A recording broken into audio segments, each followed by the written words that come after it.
A menudo, miramos al pasado para entendernos a nosotros mismos. Esta noche, centramos nuestra atención en el año 1882 y en la solemne historia de Lord Frederick Cavendish. Es un caso que nos recuerda que detrás de los registros históricos hay personas reales, cuyas vidas se vieron irrevocablemente cambiadas por los acontecimientos que se desarrollaron. Esta es su historia, lo mejor que se puede contar. En la primavera de 1882, la atmósfera política en Irlanda estaba cargada de tensión.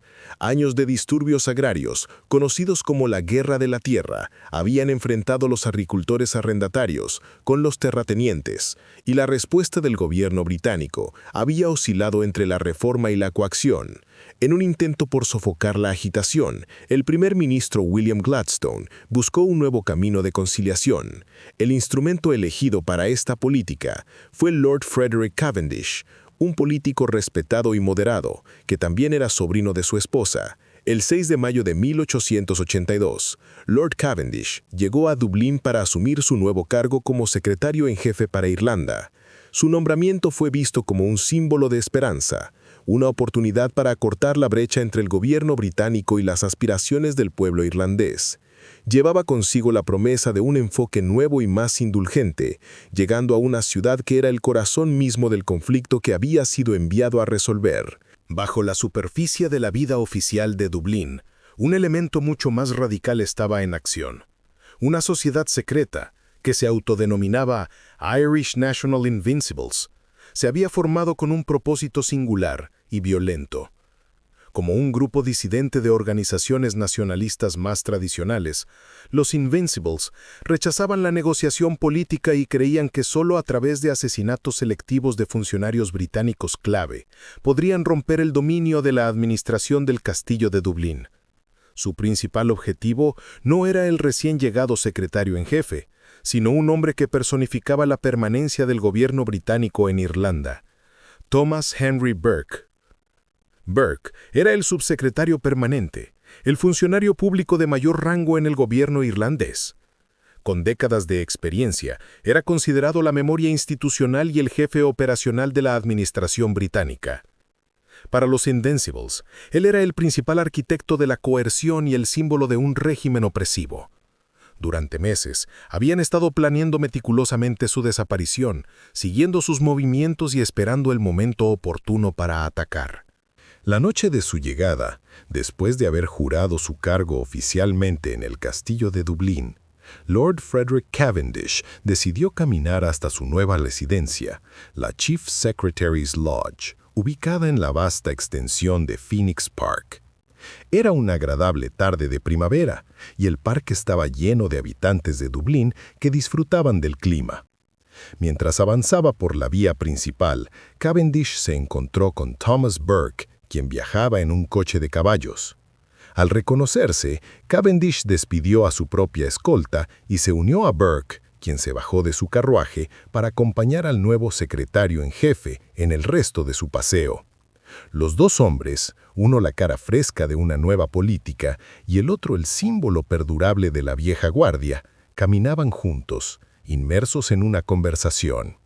Estaban desarmados y sin escolta, dos altos funcionarios disfrutando de un simple paseo por un parque público, completamente ajenos a que estaban siendo observados, y a que uno de ellos había sido marcado para la muerte.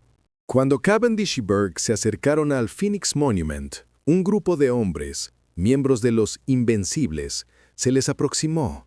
Los asesinos habían estado al acecho de su objetivo, Thomas Burke, y la inesperada presencia de Lord Cavendish no los disuadió de su misión.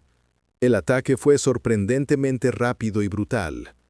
Los asaltantes armados con largos cuchillos quirúrgicos, para evitar el ruido de las armas de fuego, rodearon a los dos funcionarios. Joe Brady, uno de los principales asesinos, atacó a Burke, mientras que otros se abalanzaron sobre Lord Cavendish, quien intentó defender a su compañero con sus propias manos y un pequeño paraguas. En cuestión de momentos, ambos hombres yacían muertos en el césped. Los atacantes se dispersaron de inmediato, mezclándose con las multitudes vespertinas del parque. dejando una escena de horror a su paso. Un ciclista que pasaba fue el primero en descubrir los cuerpos, creyendo inicialmente que se había topado con dos borrachos que se habían caído. La terrible verdad pronto se haría evidente. La noticia del doble asesinato, que sería conocido para siempre como los asesinatos de Phoenix Park, envió ondas de choque a través de Irlanda, Gran Bretaña y el mundo. El acto fue universalmente condenado, desde la reina Victoria hasta el líder nacionalista irlandés Charles Stuart Parnell, quien quedó horrorizado por el ataque y ofreció renunciar a su escaño en el Parlamento. Los asesinatos fueron vistos no solo como un crimen, sino como un asalto directo a la posibilidad de paz.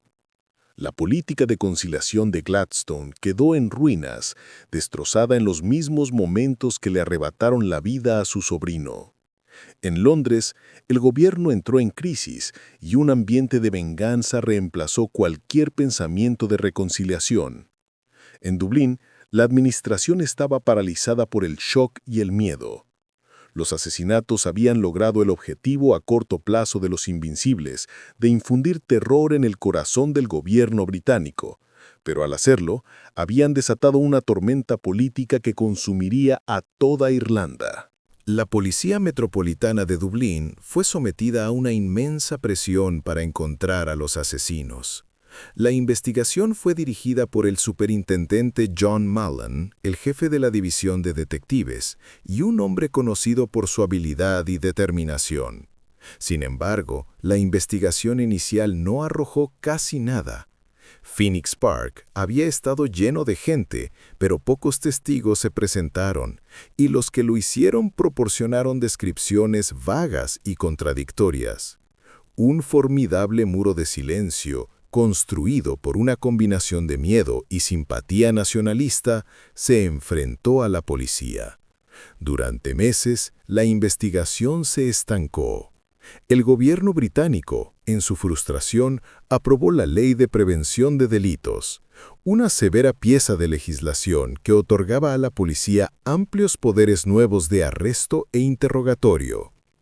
A pesar de cientos de arrestos y una masiva recompensa ofrecida por información, las identidades de los asesinos seguían siendo un misterio, y los invencibles parecían haber cometido el crimen perfecto. El avance en el caso no vino de las calles, sino de las filas de los propios invencibles. En enero de 1883, 8 meses después de los asesinatos, el minucioso trabajo del superintendente Mullen finalmente dio sus frutos. Arrestó a numerosos sospechosos, incluyendo a un hombre llamado James Carey, un concejal de la ciudad y un organizador clave dentro de la sociedad secreta. Enfrentado a la perspectiva de la horca y tentado por una oferta del gobierno de inmunidad para cualquiera que proporcionara evidencia contra los cabecillas, Carey tomó una decisión que sellaría el destino de sus camaradas y el suyo propio. Aceptó convertirse en un informante. En testimonio secreto, Carey puso al descubierto toda la conspiración. Nombró a los hombres que habían planeado el ataque y a aquellos que lo habían llevado a cabo, proporcionando a las autoridades el relato detallado y de primera mano que tan desesperadamente necesitaban. Su traición desveló a la conspiración de los invencibles y entregó a la acusación la clave para resolver el caso. El testimonio de James Carey condujo a una serie de juicios sensacionales que acapararon la atención del público. Con Carey como el testigo estrella de la corona, el muro de silencio se rompió y el caso del Estado se volvió inatacable. Uno por uno, los hombres que él implicó fueron llevados al banquillo. La evidencia que proporcionó era espeluznantemente detallada, delineando la planificación, el motivo y la ejecución del complot. A pesar de su desafío en la sala del tribunal, el resultado era una conclusión previsible. 5 miembros de los Invencibles, Joe Brady, Daniel Curley, Michael Fagan, Thomas Caffrey y Tim Kelly, fueron condenados por asesinato y sentenciados a muerte. Entre mayo y junio de 1883, todos fueron ahorcados en la cárcel de Kilmainham. Los juicios habían traído lo que el gobierno consideraba justicia, pero para muchos en Irlanda, los hombres ejecutados fueron vistos como mártires, mientras que el informante, James Carey, fue denostado como el traidor definitivo. Habiendo asegurado las condenas, el gobierno británico cumplió su promesa a James Carey. Con una nueva identidad, él y su familia fueron secretamente puestos en un barco, el King Fauns Castle, con destino a una nueva vida en Sudáfrica. Pero el alcance del nacionalismo irlandés era largo. A bordo del mismo barco iba un hombre llamado Patrick O'Donnell, un albañil irlandés del condado de Donegal, que había pasado tiempo en América. Durante el viaje, O'Donnell descubrió la verdadera identidad de Carey. El 29 de julio de 1883, frente a la costa de Ciudad del Cabo, O'Donnell confrontó a Carey y lo mató a tiros. El vengador fue arrestado rápidamente, enviado de vuelta a Londres para ser juzgado, y a pesar de una significativa campaña pública por la clemencia en Irlanda y América, él también fue condenado por asesinato y ahorcado en la prisión de Newgate. El ciclo de violencia que comenzó en Phoenix Park había llegado a su sangrienta conclusión a miles de kilómetros de distancia, demostrando la pasión y la amargura que el crimen original había inspirado. Los asesinatos de Phoenix Park arrojaron una larga y duradera sombra sobre las relaciones anglo-irlandesas. El efecto inmediato fue la muerte de la política de conciliación de Gladstone y la implementación de medidas coercitivas más duras en Irlanda. A largo plazo, los asesinatos dañaron profundamente la causa del Home Rule irlandés. Armaron a los oponentes políticos en Gran Bretaña con el argumento de que los nacionalistas irlandeses eran inseparables de los criminales violentos. Una calumnia que mancharía el proceso político durante años. El evento se convirtió en un momento oscuro y crucial en la lucha por la independencia irlandesa. Una tragedia nacida de la desesperación, que en última instancia retrasó la misma causa que pretendía servir.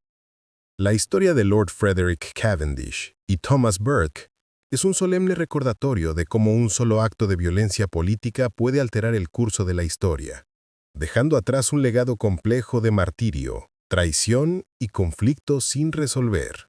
Gracias por pasar este tiempo con nosotros. Reflexionar sobre estos eventos pasados es una forma de recordar a las personas involucradas y el impacto que sus historias tuvieron en sus comunidades. Si tienen alguna opinión sobre el caso de hoy, los invitamos a compartirla respetuosamente en los comentarios a continuación. Esperamos que se unan a nosotros de nuevo para nuestro próximo caso de crimen real.